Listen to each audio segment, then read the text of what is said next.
Lupa Pak. Mboten kula tulis masalah. Nggih, ngapunten.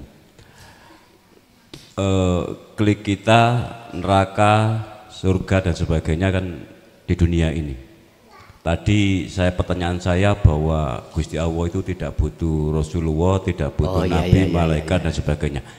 Kemudian tugas dan wewenang para malaikat yang pencatat, yang penyabut nyawa di hari ini, karena Al-Quran tidak ngomong besok lagi, itu hakikatnya apa? Terima kasih Gus. Jikalau hati jenengan sudah kefanaan selain Allah, baru ketemu bahwasanya yang beraf'al, yang berperan hanya cuman Allah. Lah hakikatnya apa? Tugas Rasul termasuk Muhammad, tugas Rasul termasuk malaikat, hakikatnya itu wujud nyatane dohire Allah.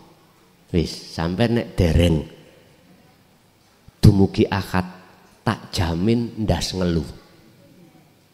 Wis saya ulang, hakikatnya Rasul Muhammad makhluk manusia disuruh untuk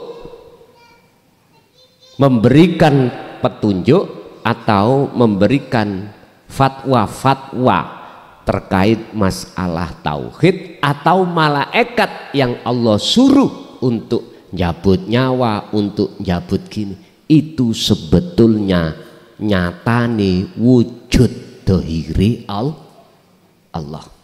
Tapi mohon maaf, jikalau jenengan belum ke akad tak jamin nolak. Wis ben clear ya, ngeten. Umpama di dalam diri Muhammad makhluk manusia, dalam diri malaikat makhluk malaikat digoib, jikalau tidak ada Allah wujud batin di situ, bisa malaikat sendiri? Wis ngeten mawon. Iki korean Pak, iki rokok, podo makhluki lho ya. Jikalau tidak ada pihak yang kedua atau ketiga, sampai meni gak iso obah nih. Rokok yo gak iso murup, korean yo gak bisa murup noro. Iki biar clear akal dulu. Sampai besok, sampai kapanpun seperti ini. Inilah sifatnya makhluk baik manusia maupun malaikat, sama. Nafsu pun begitu. Sekarang sampai masukkan akal, bisa diterima enggak? Monggo, terserah jenengan. Tapi berhubung ada pihak berikutnya, nyun sewu,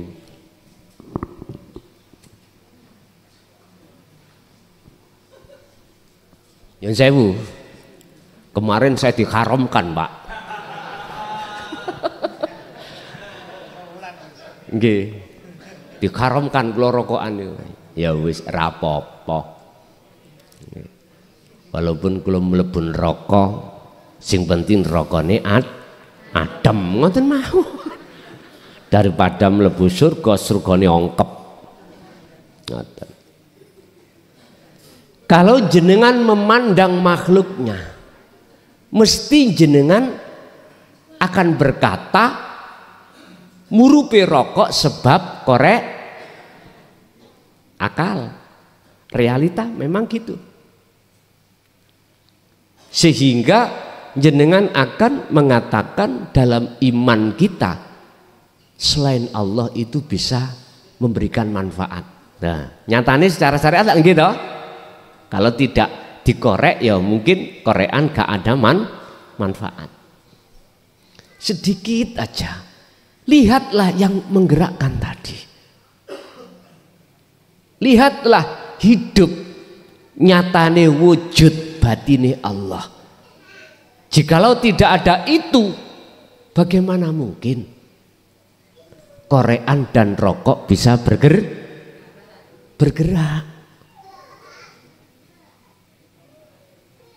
Lah, sekarang tinggal ngeklik no. Bagaimana caranya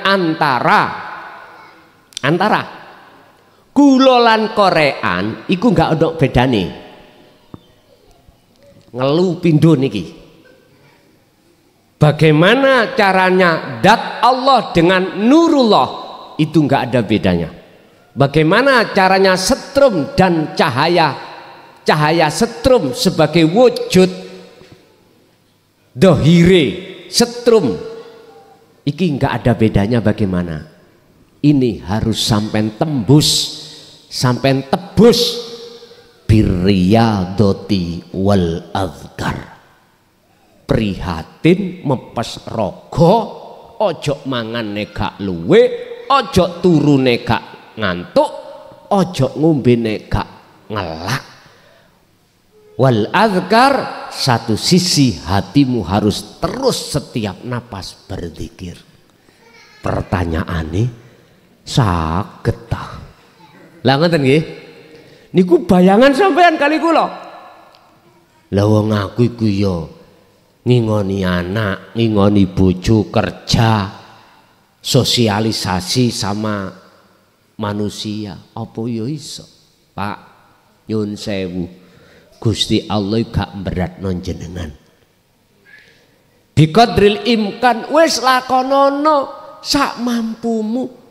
Tapi jangan ada hati niat untuk melalaikan aku. Aku yakin Pak, rahasia ini akan menjadikan jenengan tambah lama, nilai ilingi tambah bagus. Walaupun masih dijatuhkan Allah lalai. Sing penting jenengan ini tidak ada unsur sengaja untuk melalaikan Allah. Jadi nyuwun sewu, secara hakikat Rasul baik makhluk manusia atau malaikat sebetulnya hakikate iku nampilno wujud batine Allah di dalam wujud dohire Allah. Nyuwun sewu, gak adoh gak jauh dengan cahaya di lampu ini Pak. Inilah wujud dohire listrik atau setrum. Sampai nek pingin tahu wujud batine setrum, kabel iku demoken. Mesti kesetrum. Pokoknya sikil sampean ojo sandalan jembok lemah. Apalagi lebih cepat lagi min plus gecok ono karo. Nggih, cepat niku.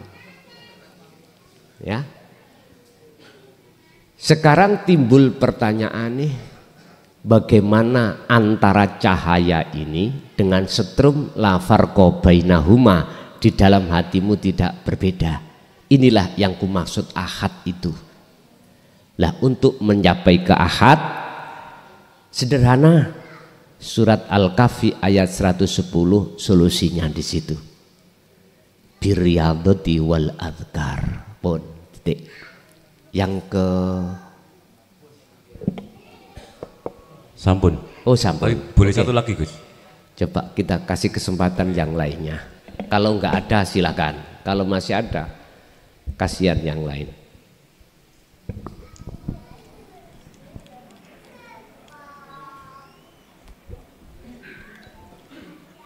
Assalamualaikum warahmatullahi wabarakatuh. Perkenalkan, nama saya Hidayat dari Lirejo. Saya ingin bertanya, apakah lillahi ta'ala la haula wala quwata illa billah itu sama dengan dzikir sirrul asrar, Gus? Dan dari pengalaman dulu saya sudah istilahnya sudah mempelajari atau mengamalkan dari bujang itu, saya kadang itu ada yang bisa menjelaskan dalam hati, Gus, setiap pertanyaan itu. Lah itu siapa gitu. Dan terakhir itu kemarin saya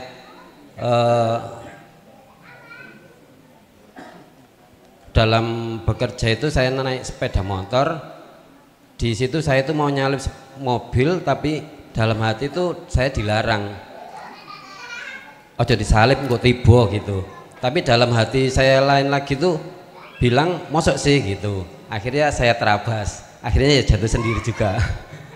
Dan setelah saya dibopong di pinggir jalan itu, dalam hati saya berkata itu, wis dikandani kok ngeyel gitu. Lah niku sinten, Gus.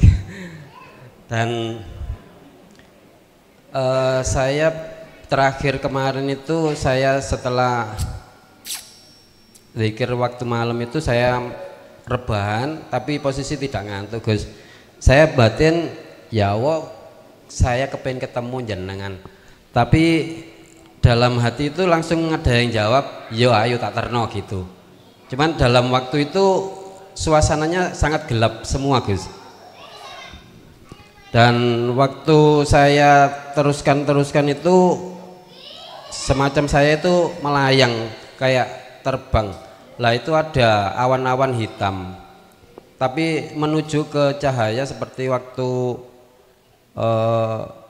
suasana mau maghrib itu loh, Gus. Tapi saya tidak berani, saya nangis karena saya takut. Terus saya memutuskan untuk tidak jadi gitu. Mohon pencerahannya, Gus. Terima kasih. Assalamualaikum warahmatullahi wabarakatuh. Waalaikumsalam warahmatullahi wabarakatuh. Maksud la haula wala quwata illa billah, maksud kalimah itu dengan sirul asror sebetulnya sama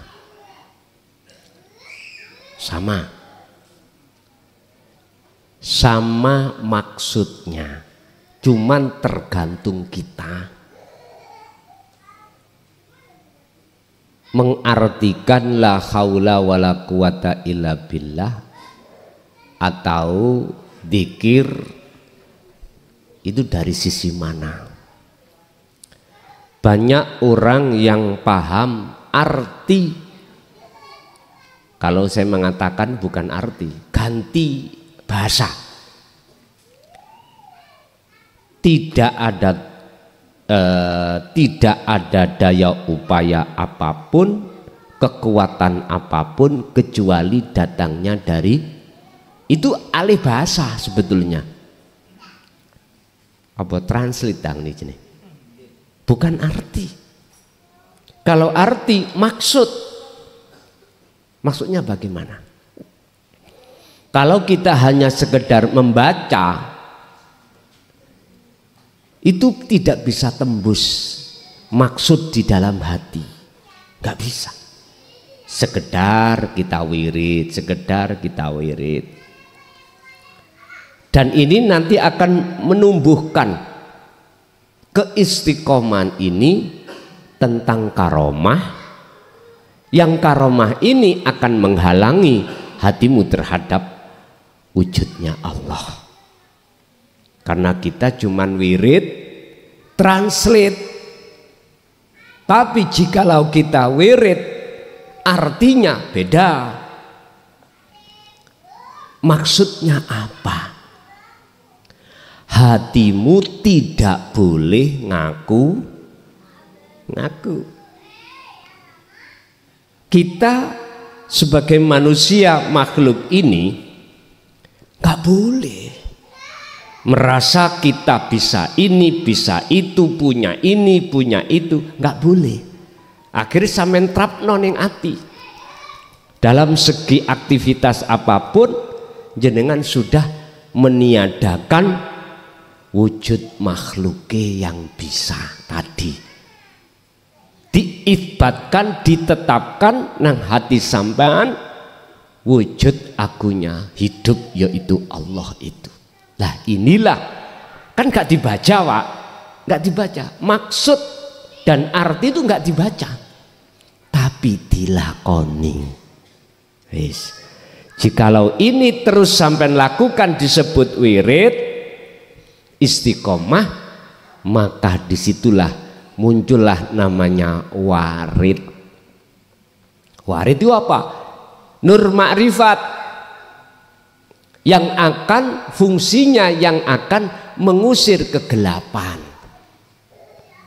sehingga malam hari ini berhubung lampunya listrik ini menyala, maka kegelapan hilang. Artinya dzulmatun iku sifati makhluk, gelap iki dalam hati sampean hilang. Lah yang kedua terkait masalah jenengan wau kecelakaan sinten sing bisiki wau, terus sampean kholwat yang ngono, ayo tak terno sinten niku, lah ngoten nggih, dikembalikan pada hati jenengan sendiri-sendiri. Apakah Anda mentranslate atau Anda itu mengamalkan maksud? Kali gitu. Kalau jenengan iku mentranslate, istiqomah no translate tadi bukan arti tapi alih bahasa, maka ikut jadinya karomah, tetap disebut warid miturut kitab hikam, tapi warid datangnya dari nafsumu sendiri supaya jenengan iki ngegungno nafsu. Satu. Dua, jikalau jenengan iki maksud wirid, maksud artinya bukan translate, dikarenakan jenengan tahu bagaimana masuknya di dalam warid itu lewat sirul asror, maka warid iku saking Allah, berarti iku sing dawuh ya Gusti Allah. Wes, tinggal kita posisinya tadi di mana. Intinya ngonten lho Pak. Si A melihat saya, berarti sing ngaji mesti saya. Di Facebook, di media sosial, sopo sing ngaji? Klason. Karena melihat makhluke. Si B beda. Karena dia itu sudah masuk di dalam warid minallah, gak mungkin klason. Dia si B sudah fana wujud makhluke, mesti ngomong sing ngaji Gusti.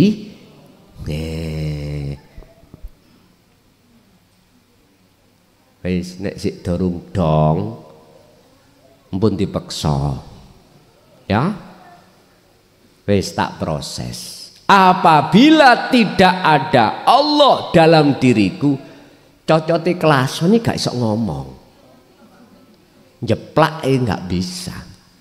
Enak gini bahasa Surabayaan ya, cowelas. Sakno yang luar pulau Pak, gini loh ya. Jikalau tidak ada wujud Allah dalam diri mukhlason, nyun sewu, yaiku nyoto urip kang sejati sesungguhnya, maka klason makhluk iyo ora iso omong, tidak bisa bicara. Lihatlah di dalam sifat ma'ani, di dalam sifat wajib Allah ada 7 ma'ani, termasuk kalam, kudrat, irodat, ilmu, hayat, sama basiron, sama basor, kalam. Kalam itu apa?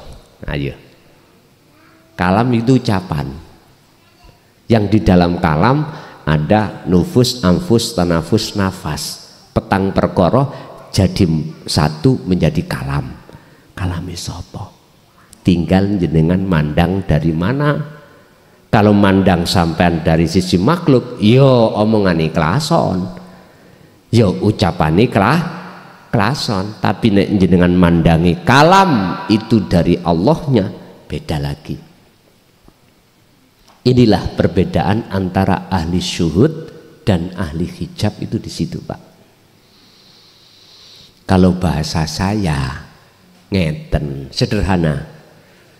Cocoti klason iku iso njeplak sebab dijeplakno Gusti. Lah wis ngeten mawon, enak. Nggih, lanjut.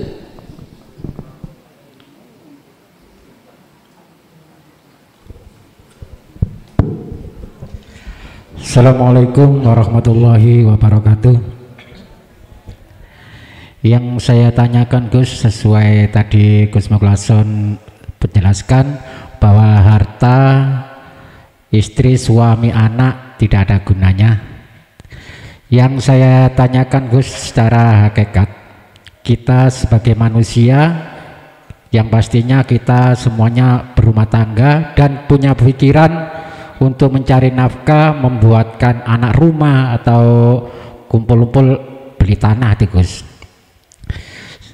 Terus gimana pertanggungjawabkan di hadapan Allah nantinya kalau kita udah meninggal dan harta yang kita kumpulkan tadi disalahgunakan anak kita atau istri kita, nantinya pertanggungjawabannya gimana, Gus? Itu aja secara syariat yang saya tanyakan, itu gimana? Terima kasih. Assalamualaikum warahmatullahi wabarakatuh. Waalaikumsalam warahmatullahi wabarakatuh. Saya jelaskan mulai dasar, Pak, cek gak salah paham. Inna sholati wa nusuki wa mahyaya wa mamati lillahi rabbil. Intine ngeten.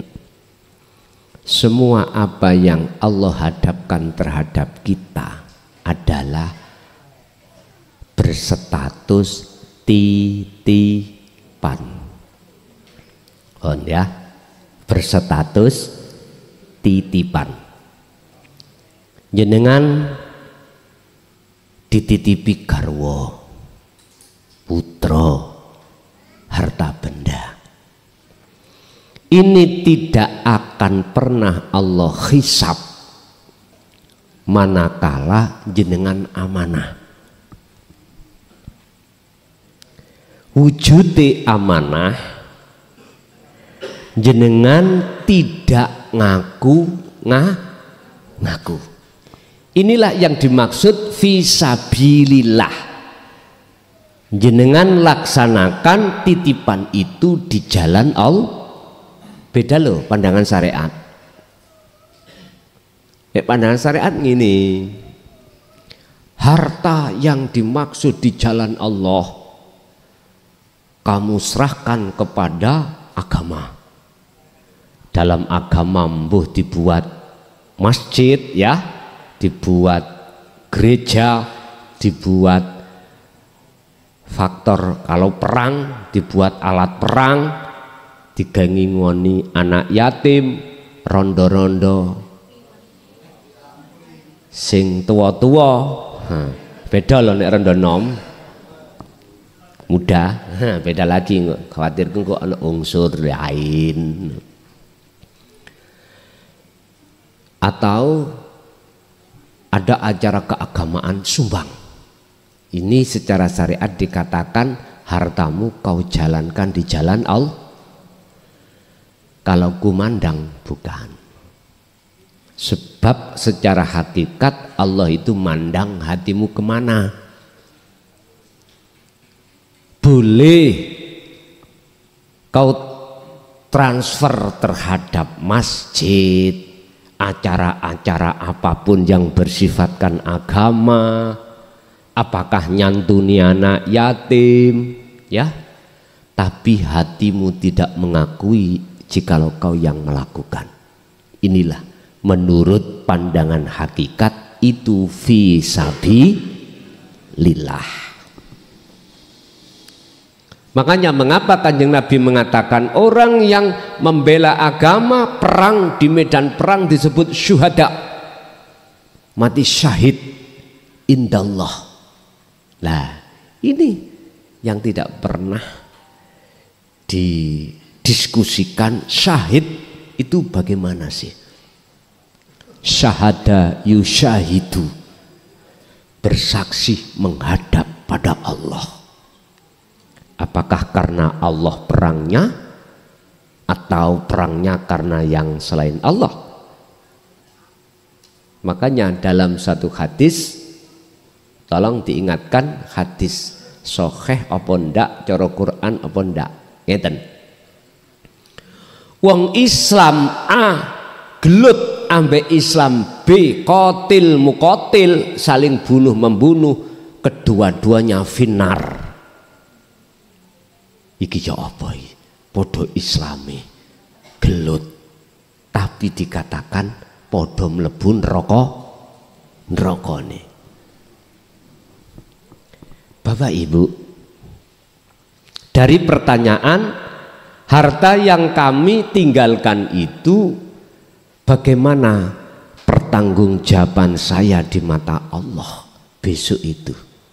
Kembali kepada hati jenengan, waktu jenengan dititipi Gusti Allah. Jenengan aku apa ndak?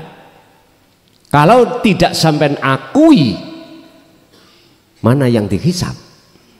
Laksana dompet sampai gak no duite, apa sing dihitung? Kosong. Tapi jikalau ada dompet, nemu Pak sampai dompet, tapi gak no duit, terus sampai ngitung-ngitung, iku wong sampel. Makanya dikatakan ada golongan besok iku bighairi hisab, tanpa hisab. Sebab apa? Sebab beliau itu sudah lepas, gak merasa memiliki. Laksana tukang parkir, dititipi mobil, monggo-monggo, sepeda, monggo-monggo. Ketika diambil gak mungkin digandoli, ya dah, gak mungkin. Wis terserah jenengan, sampai beto sakniki monggo, benjing nggih monggo. Ikulah tukang parkir. Kita sebetulnya diajari Allah langsung lewat tukang parkir, cuman kita nggak terasa, nggak terasa. Tapi kalau boleh saya katakan, mayoritas kita sebagai manusia sudah tahu secara ilmu kabeh iku titipan, tapi fakta secara hakikat hati kita ngaku.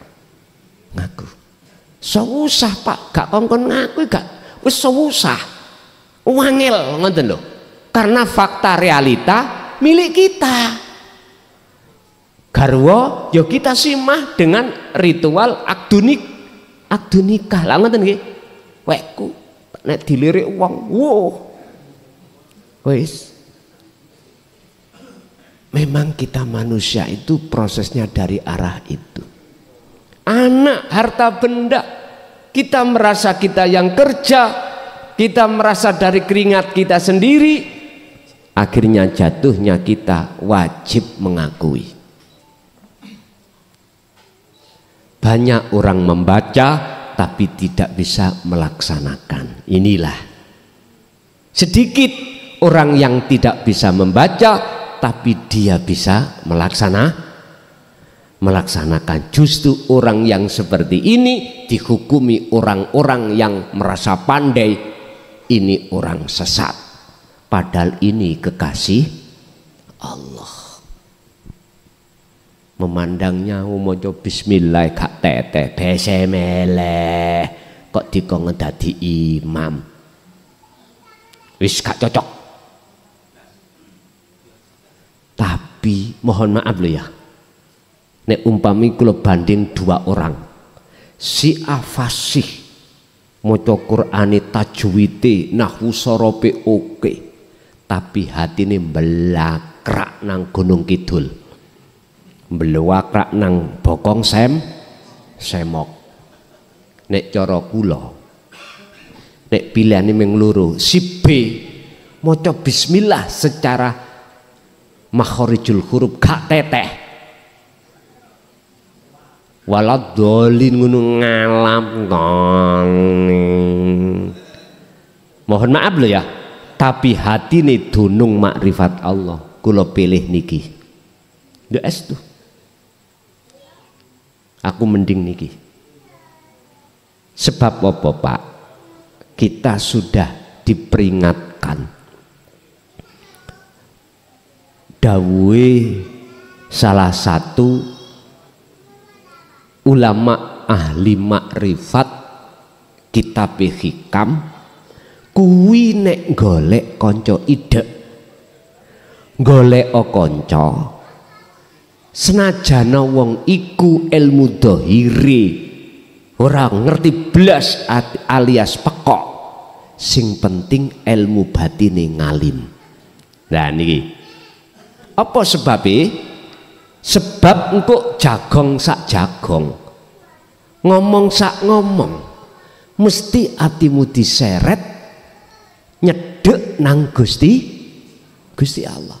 Jikalau kau mencari teman dekat CS, carilah teman walaupun teman itu ilmu dohirnya dia nggak ngerti apa-apa, tapi ilmu keruhaniahnya pada Allah, ilmu hakikatnya ngalim, mending sampai cari itu.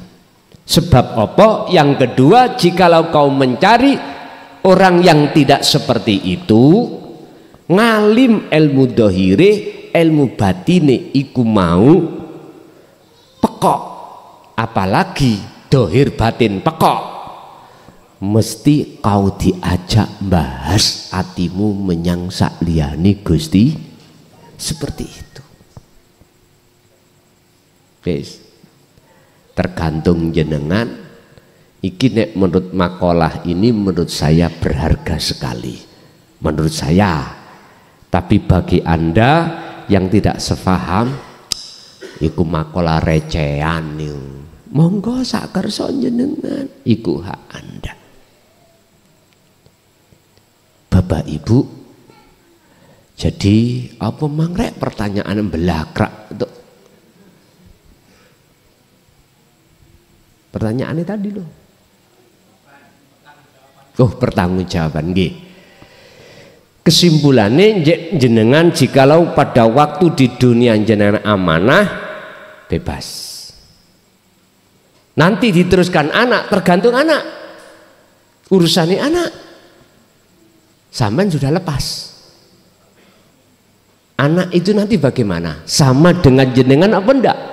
Seperti tukang parkir apa enggak? Jikalau enggak, berarti yang dihisap adalah anak, bukan jenengan. Oh, jenengan sudah lepas, sudah bebas. Lah, sekarang pertanyaannya, mana yang dimaksud harta yang kami jalankan di atas jalan Allah? Apapun penggunaannya, jikalau hati jenengan itu lepas pengakuan diri, maka itulah yang disebut menjalankan titipan di atas jalan Allah. Pelong Pak tengriku wis gak pingin dipuja diwahne wong, ya sudah tidak ingin diganjar oleh Allah, nggak ingin dimasukkan surga, cuman satu, hanya bertemu Allah. Justru kalau sampean yarju liqa Allah, maka disitulah Rasulullah katakan dalam surat Al-Ahzab lewat dawai Allah, liman kana yarjullah wal yaumal akhirata wal yaumal akhirah, ruhaniyahmu di dunia ini akan bisa masuk di alam akhirat. Itulah alam pertemuan terhadap Allah. Mekaten. Nggih. Ibu mungkin ada? Ibu ganti.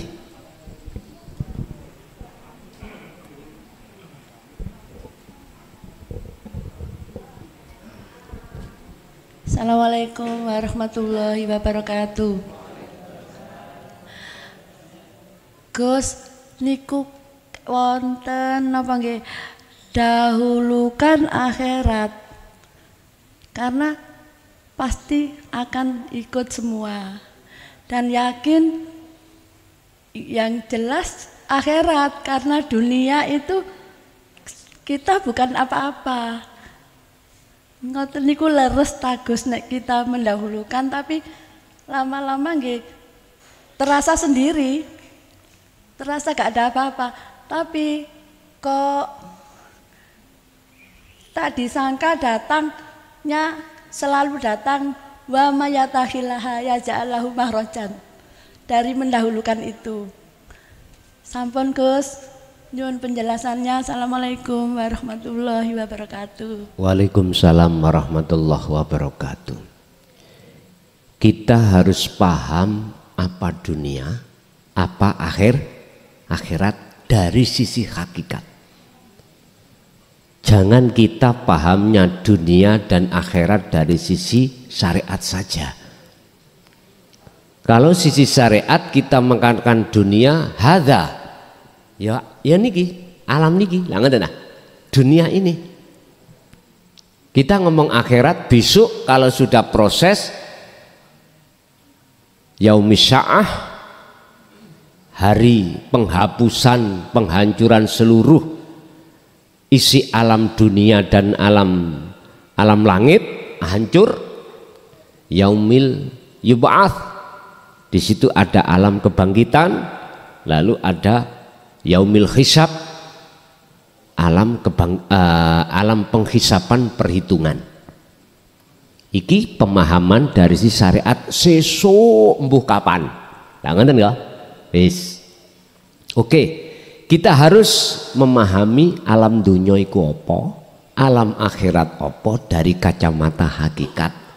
Biar sesuai dengan satu ayat tadi, wa mayyattaqillaha, barang siapa yang bertakwa kepada Allah, yaj'al lahu makhrajan, maka Allah akan menjadikan persoalan yang tidak bisa dibuka itu dibuka. Wa yarzuqhu min haitsu la yahtasib, perkara apapun urusan dunya tekone solusi itu tidak kita sangka. Oke. Alam dunya iku sing pundi? Hakikat menjawab disebut dunya yaitu alam kasunyatan wujud dohiri Allah.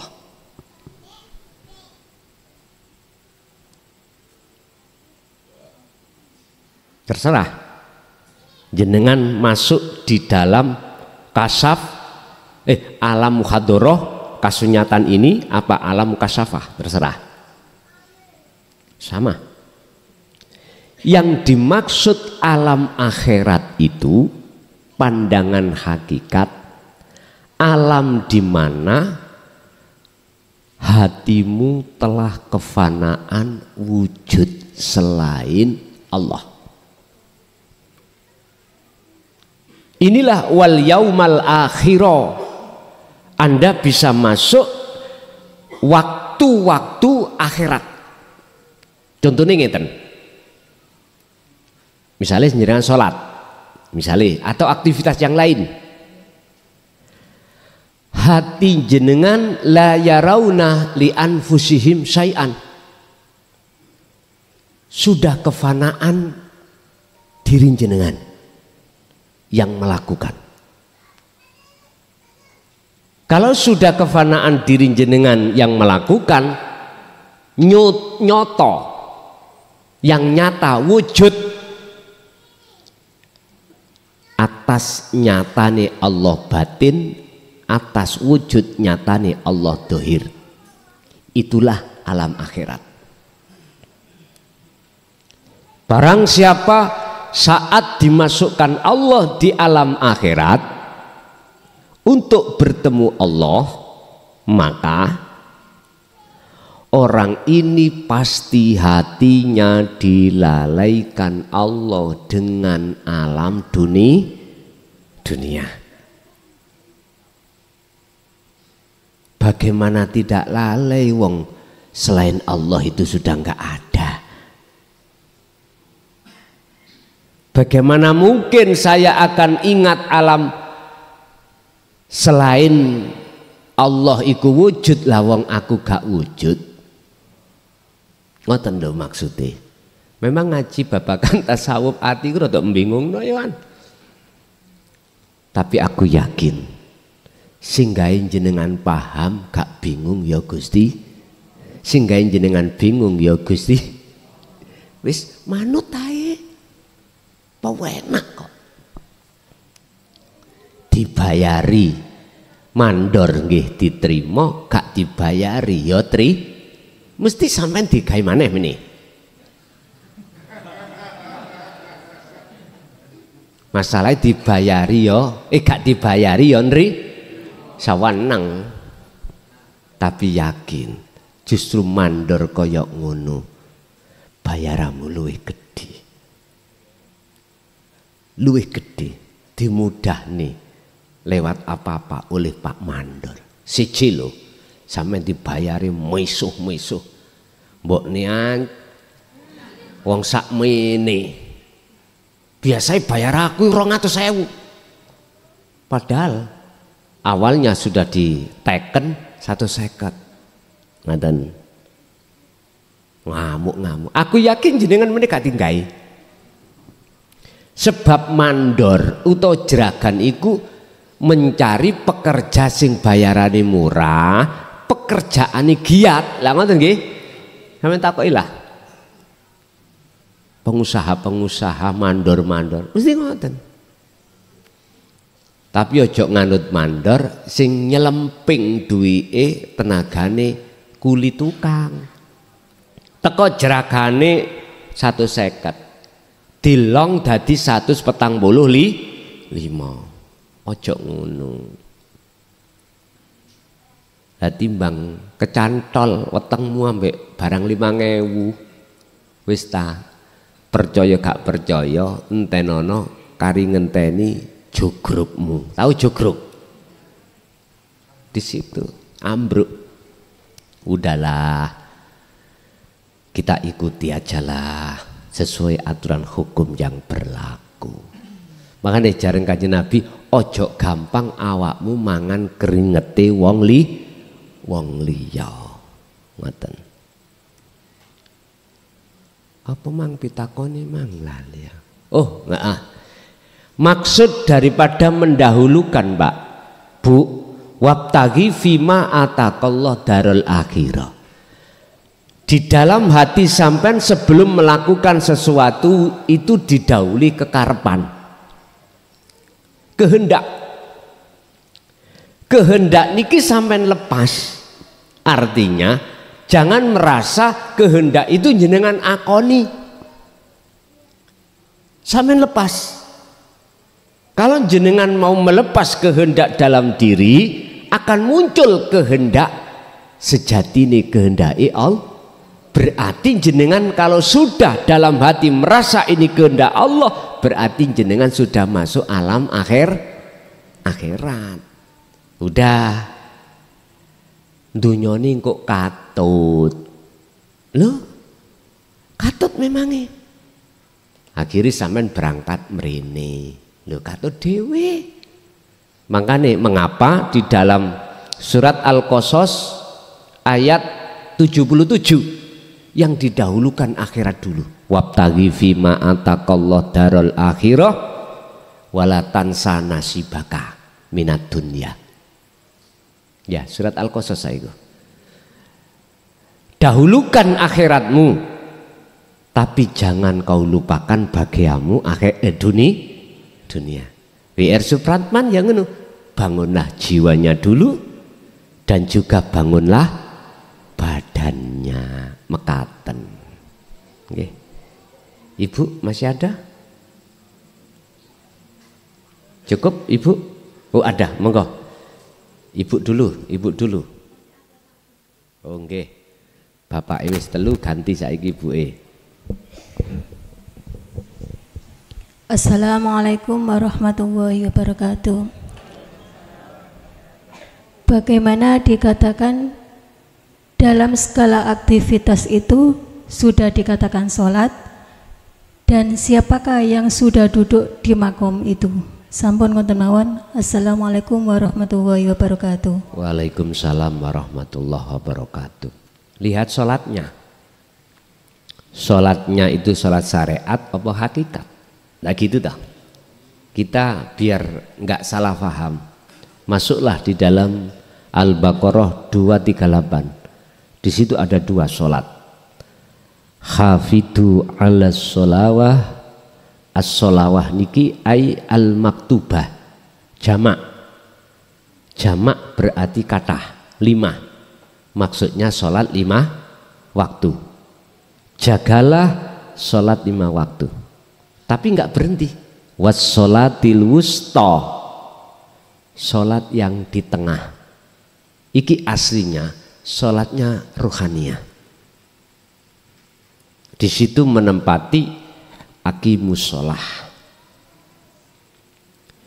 Sebab sesudah ayat ini diteruskan waqumu lillahi qanitin ay khashiin. Jagalah sholat itu dengan khusyuk. Lah, siapakah mereka yang sudah dikatakan sholat? Merekalah yang tidak merasa sudah melakukan sholat. Kok bingung sih rek? Siapakah yang berhak dikatakan sudah melakukan sholat? Merekalah yang tidak merasa melakukan sholat. Contoh, kalau kita bicara tentang sholat secara hakikat, bukan diawali takbir, dipungkasi salam. Itu secara syariat. Kalau secara hakikat, ini wajah tuwaj hiya. Waqala aidan ani butullaha wastanibut tauhid. Artinya yang dikatakan sholat secara hakikat adalah ketika rohania sampai betul-betul bertemu Allah. Urusan jasad iki beraktivitas di dalam sholatnya, sholati wong syariat atau aktivitas di luar sholat. Sebab semua fasilitas ini Allah hadapkan ibadah murni dan tidak murni, beliau selalu menjadikan nilai nyembah kepada Allah. Ini mereka biasanya yang sudah masuk di golongan ahli syuhud, mereka yang masuk di golongan ahli makrifat, sehingga beliau itu mengatakan sholat 5 waktu iku wajib dilakoni, tapi luwih wajib ditinggalkan. Artinya gini, mpun ngamuk dulu, secara fisik dasar hafidu ala sholawah syariati tetap dilakoni, tapi hatinya meninggalkan dengan bentuk gak merasa dirinya yang melaku. Ngoten lho pun dipreming. Hati-hati. Makalah beliau itu wis bingung no. Makanya bingung perlu tanya, akhirnya dijelaski, nek purun jelaski. Itu tadinya. Jadi Pak Bu, beliau itu beraktivitas apapun, tapi ruhaniyahnya bernilai nyembah nang Allah. Wis titik. Itulah sebetulnya orang yang betul-betul melakukan sholat. Terus dijawab sing gak seneng, lah enak lah rokokan sholat. jenengan harus memahami sholat miturut versi syariat dan hakikat. Itu bagaimana pun sampean pahami surat Al-Baqarah 238. Wis iku ae. Nek tetep durung paham wassolatil wusta, sebab wassolatil wusta sampean masuk nang tafsir Jalalain atau Muhakamah atau Mundir Ibnu Katsir, jawabane di situ khilaf ulama. Itu ada mengatakan sholat asar, sholat maghrib, lu balik maneh salah satu di antara limolaan. Padahal iku tengah. Sampai harus memakai akses kacamata akhirat baru bisa tahu artinya. Jenengan ingin mengambil mutiara di dasar laut harus pakai akses oksigen. Tahu oksigen? Sing dilan gulut ini lah. Tangki isine gambaan iki kalau. Masalahnya mutiara yang di dasar laut itu jeru berkilo-kilo. Kita manusia silem melu-melu kok ikan lomba-lomba gak iso, Pak. Kita bernafas dengan paru, ini ikan dengan insan mendelep iso. Itu pun nggih wonten batasi. Sampeyan harus punya akses. Harus bawa oksigen dari bawah. Wis mendelep, Pak. Baru dapat. Tapi sampean kok gak nggawa akses. Alah, oleh 10 meter. Gak kuat, megap-megap, jombul maneh. Belum lagi kena ombak, kena arus. Wah, ora ketemu-temu. Apalagi kapalin ndukur digawe terus. Mendelep ngene kapal selam. Intinya sampai bisa bertemu Allah di alam akhirat harus tetap punya akses. Akses sampean zikir. Sing sifat zikir bisa menafikan keakuan makhluk atas wujudnya dan lain sebagainya. Baru saged bertemu. Gak usah jauh-jauh. Sampai kepingin numpak pesawat kok gak nggawa akses, kok nggawa tisu. Pak, kula Garuda, petugasnya bingung. Iki tiket apa tisu? Diwolak-walik, ditolak mboten? Tolak. Mboten saged, Bu. Tetep nganggo akses. Akses sih jenengan kalau pesawat ya tiket. Tiketnya ya sesuai dengan jadwal. Sampeyan carry yo. Pesawate wis budal. Keteko. Iku ketinggal kereta. Beli maneh. Wis. Jadi orang yang berhak dikatakan sholat adalah orang yang tidak merasa dirinya wis. Maknane dhewe bah ngelu bandak. Oke, Ibu monggo. Asik wonten Ibu.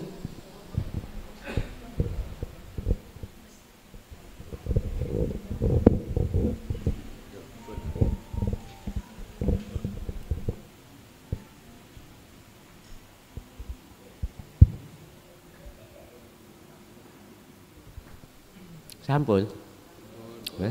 Pak Mang kasih. Bisa, kalau nak kasih yuk gendil Mang.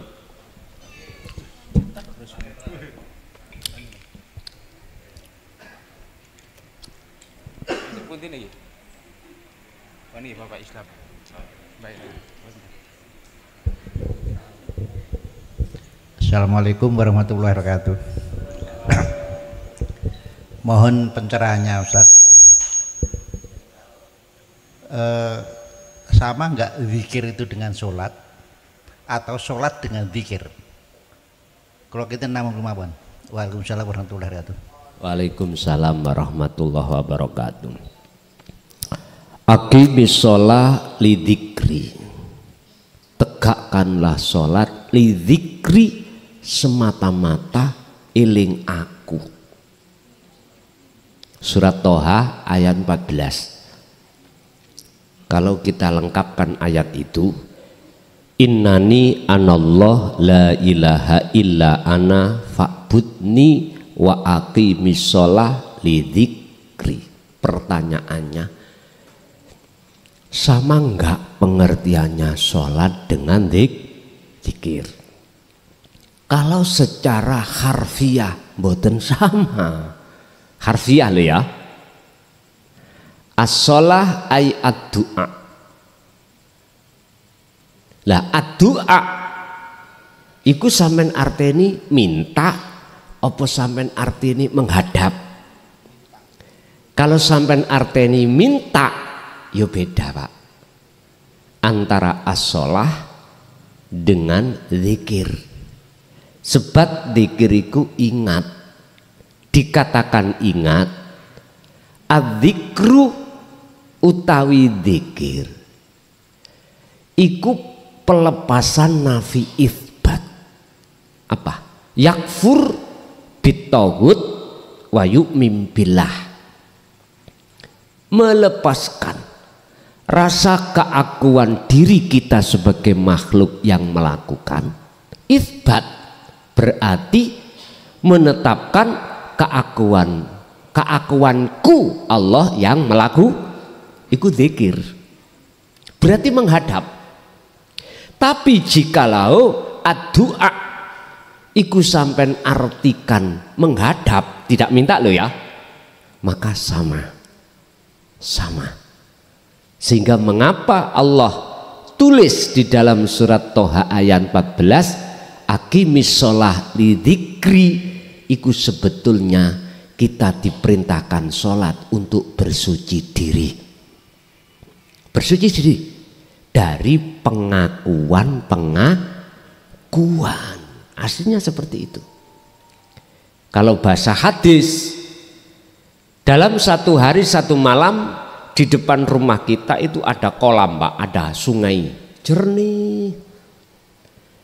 Satu hari satu malam kita mandi 5 kali. Bersih apa enggak? Bersih. Sampeyan biasanya mandi berapa kali toh? Kula jujur rong dina imang lagi adus pisan kula. Lho nggih jujur mawon. Rong dina kula lagi adus. Wau aduse mantun asar. Mboten bar nutuk lho Pak ya. Mboten lho ya. Wau iku adus sebabe masalahe kula niku wongkep. Wau rong dina lagi pisan. Mendano ambune Kang ya. Yus gak betah sampean. Jadi kalau satu hari satu malam kita mandi 5 kali, aku yakin bersih. Jadi sebelum kita masuk rumah, kita itu jebur sungai dulu yang airnya bersih. Kita masuk ke rumah mesti bersih.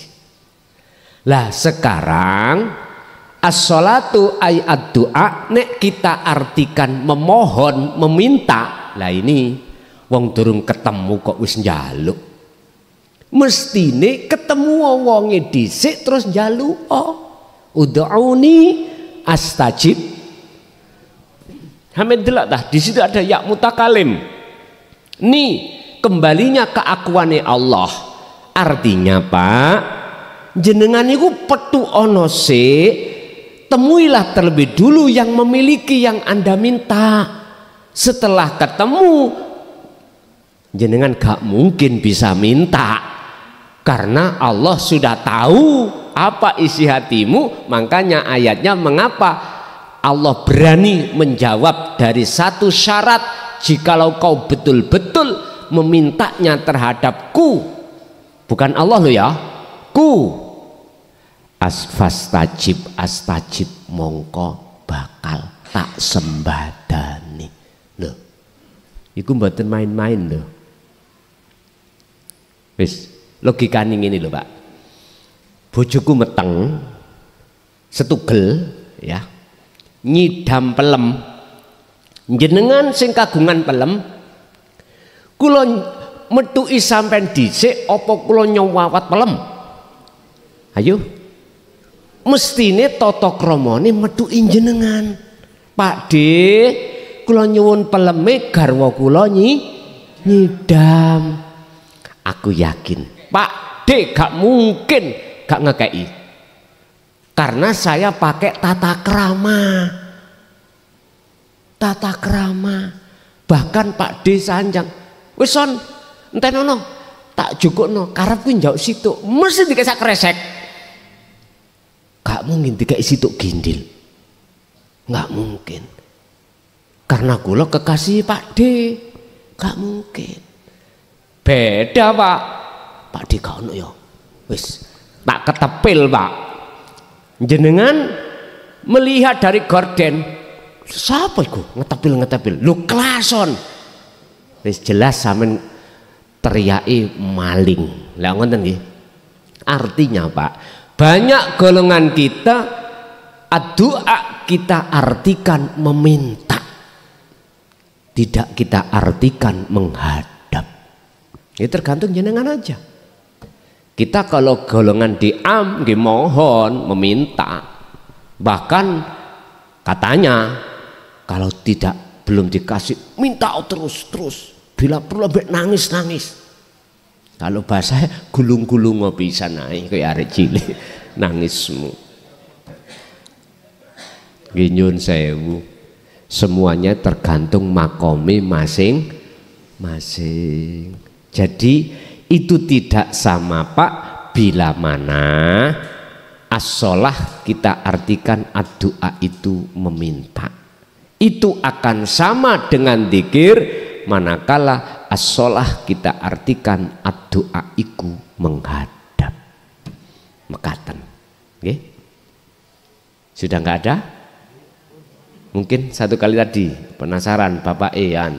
Satu kali ini nggih, monggo. Gus, mohon izin pertanyaannya agak ngawur, tadi tidak mutlak ngawur. Gus, kematian itu apakah bisa dinegosiasi? Saya pernah dengar dari guru lain bahwa Allah mencabut lewat malaikatnya, itu bisa dinegosiasi. Kapasitas hamba yang bagaimana, yang kemudian negosiasi itu diamini sama Gusti Allah. Yang terakhir tadi Gus ngomong bahwa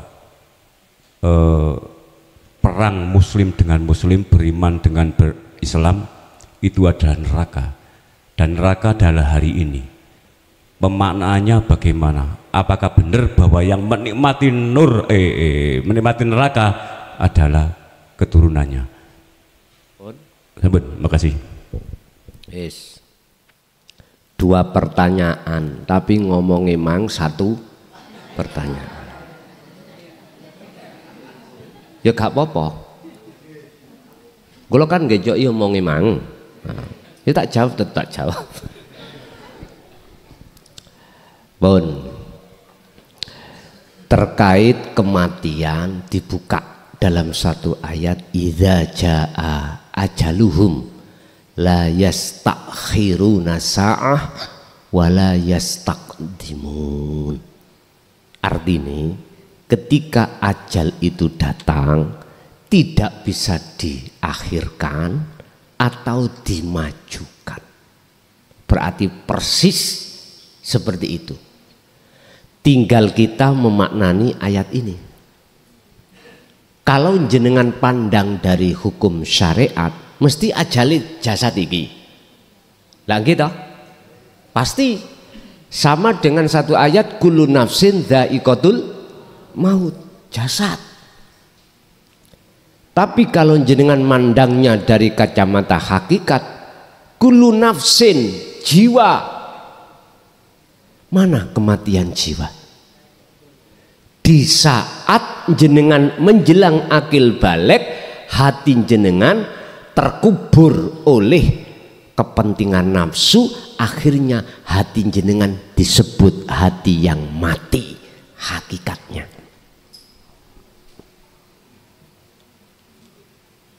Kapan dia dibangkitkan? Kapan dia kembali kepada Tuhannya. Wis. Si A si B kadang yo gak podo.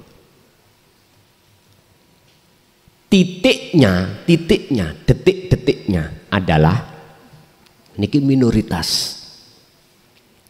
Ketika dia sudah mengenal ajaran tentang ketuhanan dan beriman, lalu melaksanakan petunjuk-petunjuk di dalamnya itu. Inilah detik-detik dia hidup kembali. Sekarang hakikate kapan jenengan iki dimatikan hatimu? Di saat jenengan menjelang akil balik. Lanang wedok ana tandane dhewe. Ya saat itu. Pokoknya selama jenengan ini belum akil balik, walaupun umur sampean itu sampak nyun sewu 20 tahun, berarti kondisi hati sampean belum mati. Ijtihadul ulama mengatakan nek wong wedok wis metu darah haid, berarti dia sudah akil balik. Jikalau seorang laki-laki sudah mimpi keluar mani, maka itulah tanda-tanda dia sudah akil. Mulai saat itulah hatimu terplesetkan oleh nafsu. Makanya jangan heran jenengan kali kula niki kemana-mana hati iku senengane penuh dengan kemewahan dunia. Ojo heran, yes memang prosesnya. Itulah kematian yang disebut hakikatnya kematian di situ. Kapan jenengan reinkarnasi atau berbangkit? Jangan nunggu hari kebangkitan secara syar'i. Bangkitlah hatimu. Sebab barang siapa di dunia ini belum berbangkit atau hati dalam keadaan kematian, akhirnya buta terhadap Allah, maka di akhirat pun juga Al-Isra 72. Di situ. Berarti makna kebalikannya ayat ini, barang siapa saat di dunia sudah berbangkit, maka di akhirat pun tidak mengalami berbangkit kembali. Hakikat ojo dilebokno syariat. Nek sampai lebokno syariat tabrakan iki. Tabrakan. Pun. Yang perlu kami pertanyakan tadi, kematian jasmani apa rohani? Kalau kematian jasmani, nyun sewu miturut pedoman syariat ning Al-Qur'an boten saged dinego, boten saged. Karena ayatnya jikalau itu datang tidak bisa dimajukan dan juga tidak bisa mundurkan. Nyun sewu, yang ditanyakan tadi golongan manakah yang kapasitasnya bisa nego miturut hukum hakikat? Nek sing sampean maksud miturut hukum syariat, nyun sewu, sebetulnya itu bukan bahasa nego ditunda, bukan. Bahasa kehendak sifat jaiz. Gini,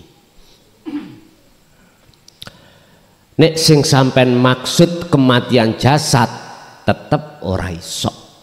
Ya. Nek sing dimaksud kematian rohani niki bisa kami jelaskan. Bisa kami jelaskan. Apa? Gini. Ketika rohaniah sampean iku sudah detik-detik akil balik, mesti sampean iku ninggalno Allah, ngetutno karepe hawa nafsu. Wis niki. Bagi kami hal itu enggak penting.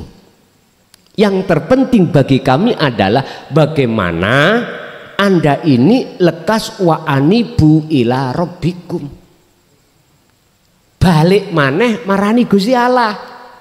Otomatis Gusti Allah gelem kok parani, mau kita hadapi jikalau kita mau meninggalkan selain Allah.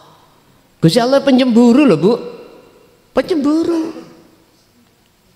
Bukti nih Allah pencemburu. Mengapa jenengan wong Islam diwenehi fasilitas sholat? Iku supaya untuk bisa Anda jadikan sebagai munajat kepada Allah, menghadap. Tapi berhubung kita didoktrin hanya pengetahuan ilmu dohir, ya ora iso, nggak bisa kita jadikan munajat atau mi'rad. As-sholatu mi'rajul mu'minin, untuk ketemu Allah nggak bisa. Sayyidina Ali nggak bisa kok. Lah buktinya masih kemutan serban hijau. Itu membuktikan bahwasanya siapapun kita, jikalau beraktivitas apapun, lebih-lebih sholat ora iso ketemu Gusti Allah, padahal wajah Allah ning ngarep sampean kalih kula. Jadi Pak, lebih-lebih secara syar'i tetap nek sing dimaksud matine jasad tetap nggak iso dimajukan, nggak iso dindurne. Tapi kalau yang dimaksud kematian ruhaniyah beda-beda gian jenengan. Sing jelas ini pun detik-detik kalau sudah menjelang akil balik, tidak laki tidak perempuan, tetap dia disebut hati yang mati. Terus ono sing fanatik kecuali Kanjeng Nabi. Lah ngeten nggih. Nyun sewu. Pernah enggak kisah di dalam hadis misalkan yang menjelaskan bahwasannya malaikat telah membelah dadanya beliau dan membersihkan kotoran pernah enggak? Ada enggak hadis yang menyebutkan di situ? Ada enggak hadis sahih yang menyebutkan di situ? Jikalau memang ada, umpama memang ada, berarti menunjukkan beliau juga pernah mengalami kekotor. Kalau bersih, mengapa harus dibersih? Saiki kalau dalam Al-Quran, dibuka dalam surat Al-Hijr, ketika Rasulullah menyampaikan dinut tauhid, ada kaum yang menolak, bahkan mengatakan ajaran sesat. Meh sempat Rasulullah, niku ayat berapa itu? Antara 99 medun 99 ini ayat yang terakhir. Kalau enggak salah 95 ke atas. Terakhir 99. Tolong di cross check. Iku gini. Rasulullah diingatkan Allah, Muhammad, fasabbihu, bersihkan hatimu, artinya biar kau tidak sempit hatimu. Nyun sewu Pak, berarti Rasulullah pernah sempit. Mengapa sempit? Karena memandang makhluk pada saat itu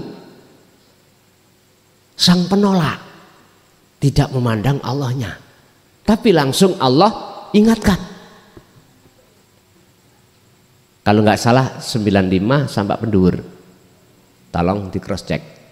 Rasulullah diingatkan Allah ketika saat dadanya sempit. Tapi tidak berlarut-larut. Ayat ini wonten 97. Oke, 97.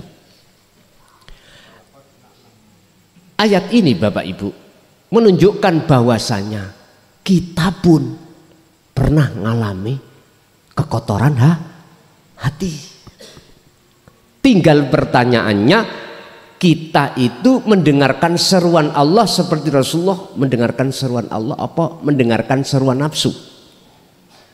Tinggal dikembalikan pada diri kita masing-masing. Yes. Terus yang kedua apa mau? Pertanyaan kedua. Perang. Iya, Islam beriman saling membunuh. Oke. Terus dua-duanya masuk neraka. Kan neraka kan hari ini juga. Ngeten. Jenengan harus bisa memandang membawa kacamata dua. Empun memandang kacamata satu. Nek kacamata satu disebut si buta dari gua hantu. Artinya pakailah kacamata syariah juga kacamata hakikat. Biar enggak tabrakan dengan saudara kita yang ada di syariat. Gini, kalau kita pakai kacamata syariah, siapa yang disebut orang beriman itu? Kita yang berkelompok agama Islam, entah madhabnya apa Syiah, apa Sunni, apa NU, apa Muhammadiyah. Ini kan Islam, disebut amanu. Terus perang persoalan apa? Macam-macam. Terus keduanya meninggal finar. Mengapa dikatakan finar? Kalau bahasa finar miturut kacamata syariat besok. Lah ngoten lho. Bukan sekarang. Besok. Kacamata syariat lho ya. Neraka iku besok setelah beberapa proses yaumus sa'ah, yub'as, hisab, baru ketemu surga dan neraka. Oke. Sekarang kita bicara kacamata hakikat asli nih. Kita akan memaknai anar. Anar itu apakah panas? Bukan. Iku kan translate. Artinya sesuatu yang menjadikan hati jenengan dongkol, sumpek, wis, gelisah, yaitu anar. Anar. Lah sekarang gara-gara turus, tahu turus, batas rumah sampai niku kena 10 cm. Akhirnya panggil perangkat, Pak Kades deret-teret, ya toh, dikong jejerno, nyun sewu Pak, entah dulunya itu salah ukur. Kan bisa jadi, apakah disengaja, apakah tidak, lah ngoten nggih. Akhirnya untuk mencari solusi yang terbaik, Pak Kades nggawa kretek peta asli, entah tinggal tahun berapa. Nyun sewu, ini tidak 1-2 kali, sering terjadi di setiap daerah loh Pak, setiap daerah. Kalau sudah dibukakan kretek, wis gak iso omong sampean. Masih otah patoke kok lih beberapa kali tetep ketemu. Tadi jenengan gak kalong 10 cm zaman mbah sampean. Wis cocok. Mbah sampean sedo dilih digeser 10 cm. Wis nyun sewu, bosong gawe omah jeret mangan.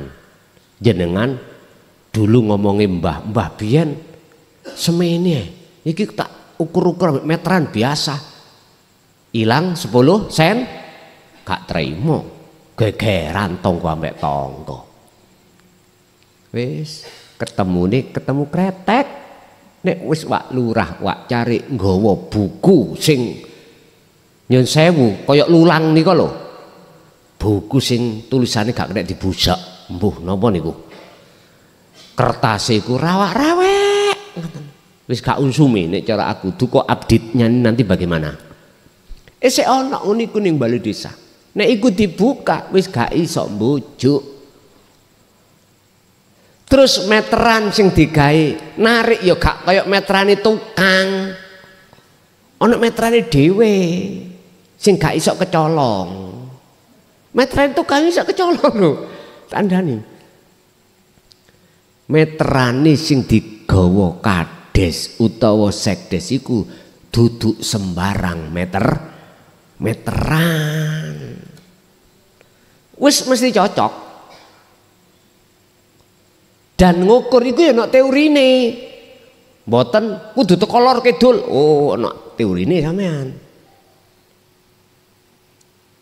Ana teorine. Nek pengin roh teorine sekolah. Dari arah manakah kita itu mengambil nol? Apa yo ngawur teko kidul mboten. Ana carane mesti ketemu. Padha mbek ngene Abu Nawas ditakoni Raja Harun Ar-Rasyid. Was,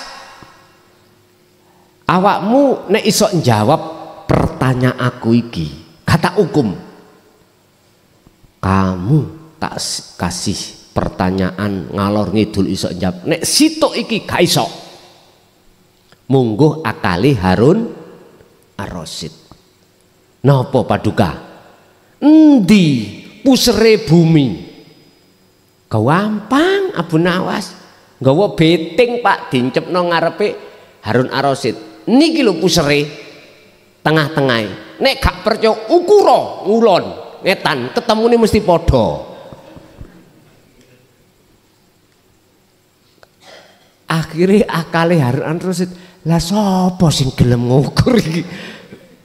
Lah itulah Harun Ar-Rasyid memang diweni Allah ilmu tentang masalah musyahadah, tentang isi daripada Al-Quranul Qadim.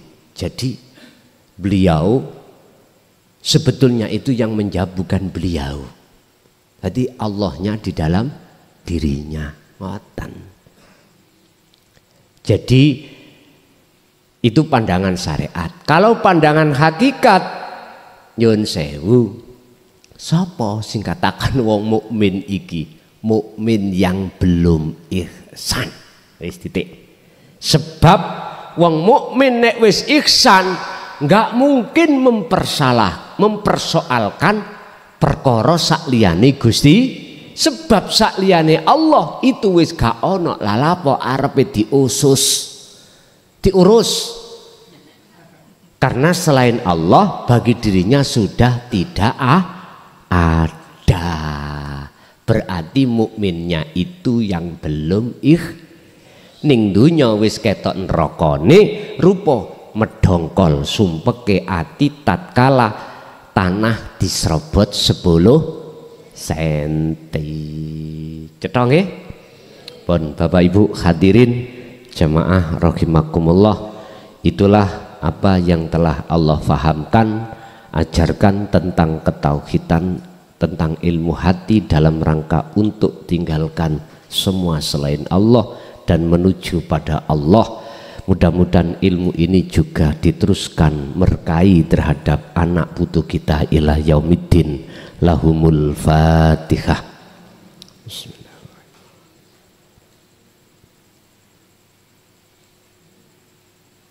Akhirul kalam. Assalamualaikum warahmatullahi wabarakatuh.